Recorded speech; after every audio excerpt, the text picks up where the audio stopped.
Hello everybody, and welcome to Storm Reads, and it's time for the daily reading vlog.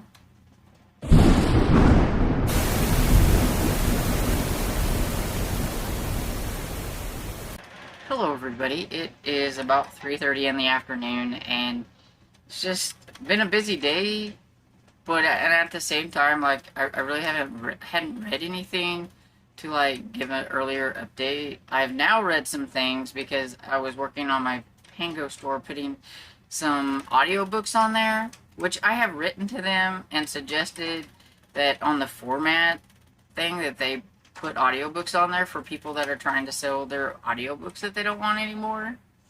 I mean, I know audiobooks now, most people, watch or read them off of, like, listen to them off of Libby and things like that, but there's a few people that might still like the MP3 CDs and things like that, so I'm trying to sell what I have and try to declutter my room and everything, and they don't have an audio spot for that. And I've seen other people put audiobooks on there, so I thought, well, and I've put some before. I just put, like, audiobook in the parentheses beside the title, and then in the description I put, this is an MP3 audio copy. And everything, because all they have is paperback and hardback on there, and so I always pick a format and then just do my thing. And so I was putting quite a few on there. I don't know how many I put on there. I don't know, maybe somewhere around 6 or 8. So while I was doing that, I finished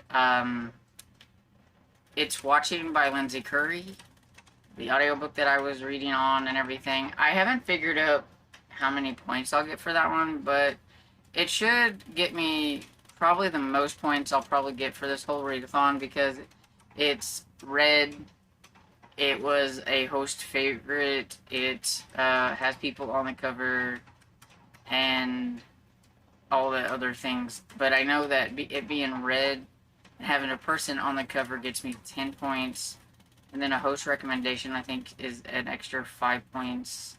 So that's like 15 points right there, and that doesn't even count, like, the other little bitty ones. So it's probably going to be the one that gets me, like, the most points for this whole entire readathon of Mystery and Mayhem. But I haven't figured it up yet. I just decided I better come over here and, like, chat with y'all, or you're going to think I've abandoned you. Anyway, so I finished that, and then I decided to start Unplugged by Gordon Corman, and I'm only like 2% into the audiobook, so I just started it like a couple of minutes ago before I got on here. And so this is my contemporary book for the middle grade readathon. So everybody knows I don't do a lot of contemporary and things like that, but now and then I will attempt a contemporary, and I like the other contemporary one I read from this author, and I know this is a really loved author, and so I thought this looked super cute. That's why I picked it. The little gecko or whatever he is there.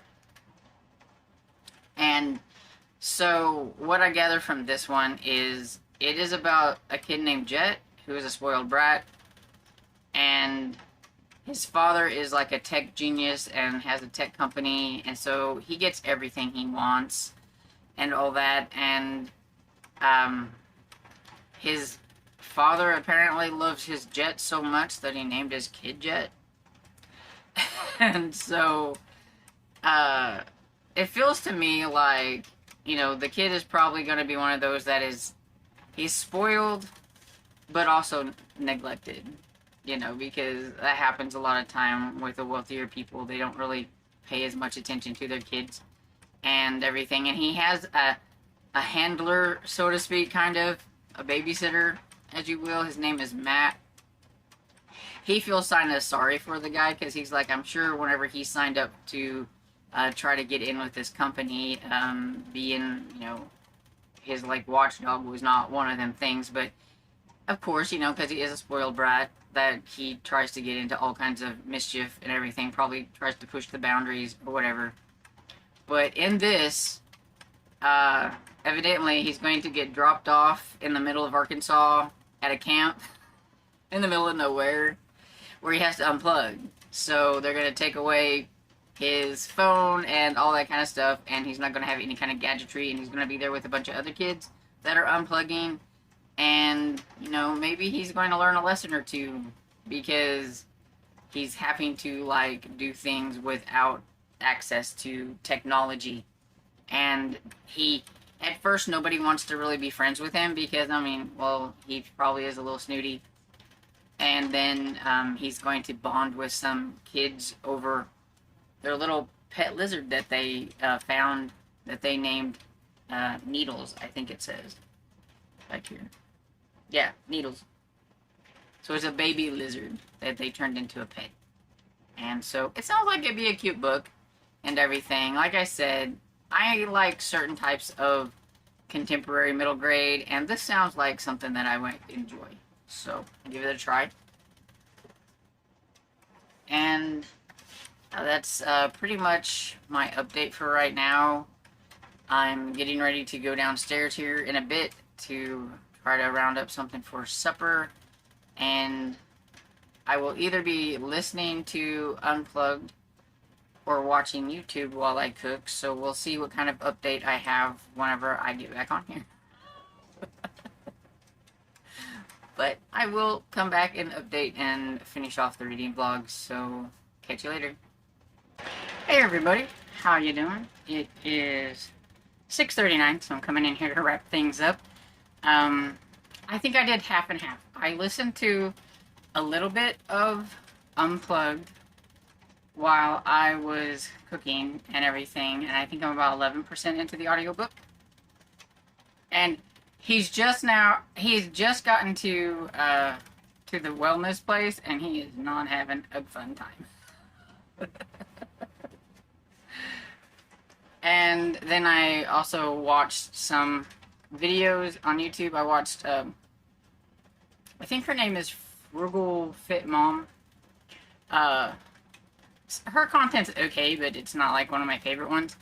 But I was curious to check out what she was cooking and everything, because I just scrolling through, I seen her on there and everything. So I watched a couple of her episodes. And, I watched Frugally Delicious. Her content's kind of fun because she cooks different decades of food and everything. She did Depression era food. She's done like 1930s this and that, 1950s. She did one where she made some sandwiches from a cookbook from the 1950s. And it just had like a whole bunch of sandwiches that you could make and everything. Only one of them I could try. The other ones, there was no way. She was brave.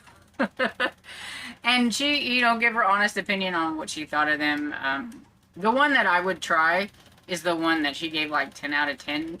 And it was actually a cottage cheese sandwich that was grilled. Almost like if you were making French toast. Like, you made the egg mixture and you dipped it in both sides and stuff in it after you put the cottage cheese in there. And then you fried it up. And then you were supposed to warm up some barbecue sauce. And use it to dip in and everything. Now, that one didn't sound too bad. But the other ones... She makes some peanut butter with sour cream, and I was out. And then put cottage cheese.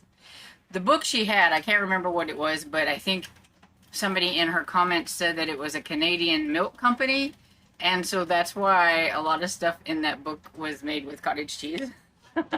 So, that was cool. But I'm like, you know what? They were cooking with cottage cheese way before it became popular again. But yeah, so that's pretty much what I did while I was cooking and eating and all that kind of good stuff. So I don't have anything really else to talk about. Oh, I did start watching some cartoons on Tubi. We got rid of any of the paid subscriptions that we had, so no Netflix, no Friendly. So I've been watching a lot of cartoons and things on Tubi. Has anybody ever heard of Archie's Weird Mysteries? It's from 2001. Now, I know Archie and Veronica and Betty and all them and Jughead and stuff. And I know that, like, they had come out with some like cartoons or books here in like the last few years that did some weird things with them. And I mean, they have the Riverdale show and all that kind of stuff. So but evidently they've been doing weird things with them since 2001, because the first video, or the first cartoon, is called Attack of the Killer Spud. And everything. So that's what I'm watching. And yeah, that's pretty much all I have to say. So let me know if you've watched that show before, because I was curious about it. And if you've read Unplugged, let me know about that too. And so I hope you're having a great day, and I hope you enjoyed this video, and if you did, please give it a thumbs up and subscribe, and I will see you all in the next video. Bye!